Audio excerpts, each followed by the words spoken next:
There's a lot of advertising out there that cleaning companies are doing that's just flat out not working. So what I'm going to do is show you the difference between the two major types of advertising.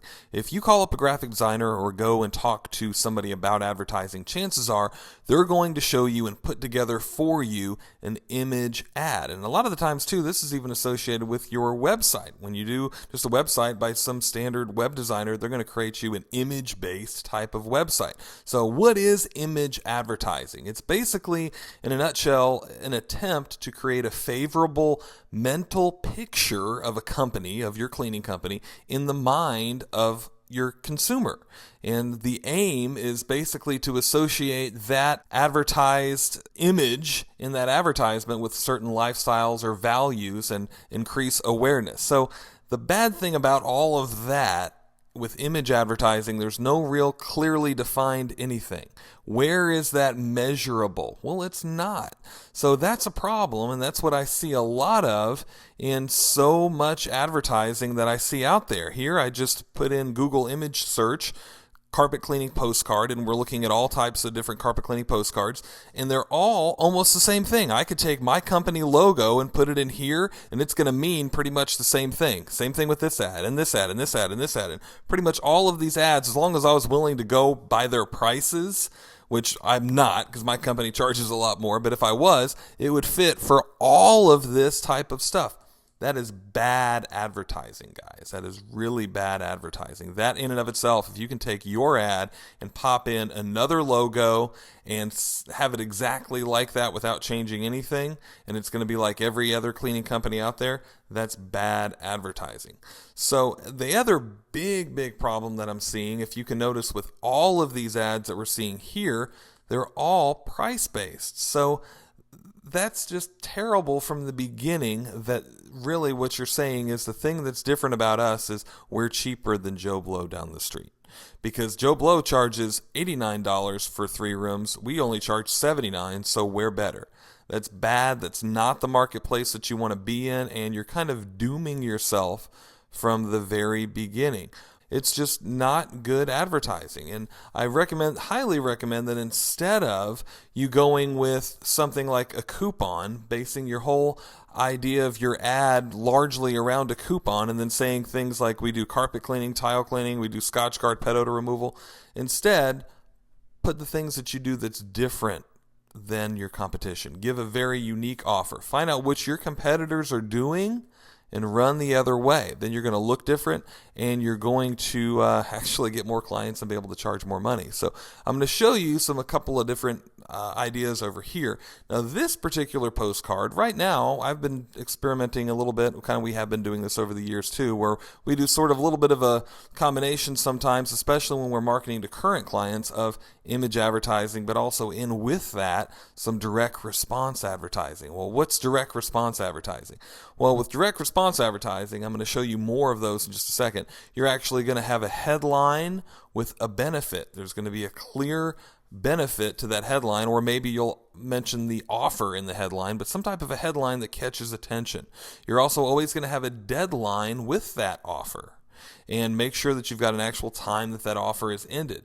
Then you're also going to take, and you're going to probably have a lot of body copy, a lot of text in the ad, which is fine. This particular ad doesn't show that, but I'm going to show you some of those direct response ads in just a second. But you're going to break down that body copy into little bite-sized chunks, and you're going to put bullet points in there. You're going to put subheads. You're going to put bold letters and bold words. You're going to put smaller paragraphs, underlining. You're going to make it more readable by doing all of this stuff. I'm going to show you what I'm talking about in just a second. So again, this is kind of an ad that we took from an older ad that we did, or actually no, this is a newer postcard, and we've got this to where it's a nice pretty picture, a picture of a cute little girl and a dog. That's actually my little girl when she was younger, and we put in a nice pretty beautiful background, beach ball and all of that. But then on the other side, we actually have an offer. And the offer isn't 5 rooms for $99 or 5 rooms for whatever dollars. It's, in this case, for a free recliner or love seat cleaning. We mentioned our referral program because, again, this is only geared to go to our current clients. Now, I would never send a postcard like this to brand new prospects. Why?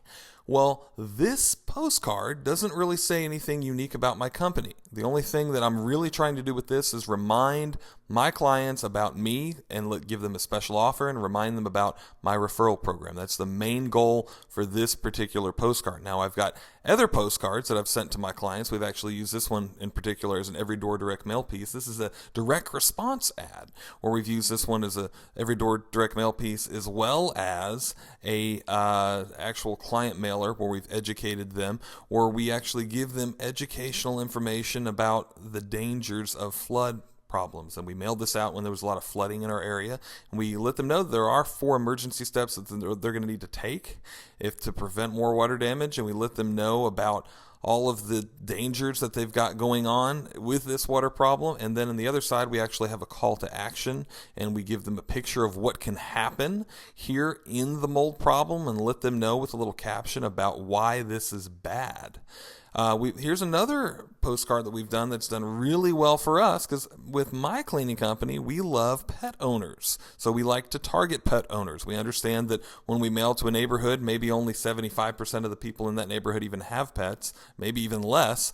But the thing is, the people that have pets are more likely to have problems that they're going to need our services for. So we like to give them, in this case, a guide where we're letting them know about how pet stains are removed. We're letting them know about what we do. We're letting them know about our water claw procedure. We're letting them know about all of the different things that we do. And then on the other side, we actually give them a special offer where we give them a free amount of deodorization, and then we give them a deadline on that offer. Now, if you see, there's a lot of body copy here, right? A lot different than a postcard like this. Again, this is to current clients.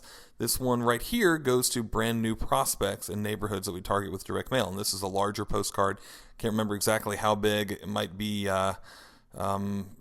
10 inches wide by 6 inches tall, something like that. But here you notice that the body copy has subheads. It's broken down into small paragraphs. This is the largest paragraph that we have. But we have subheads. We have arrows pointing to different places.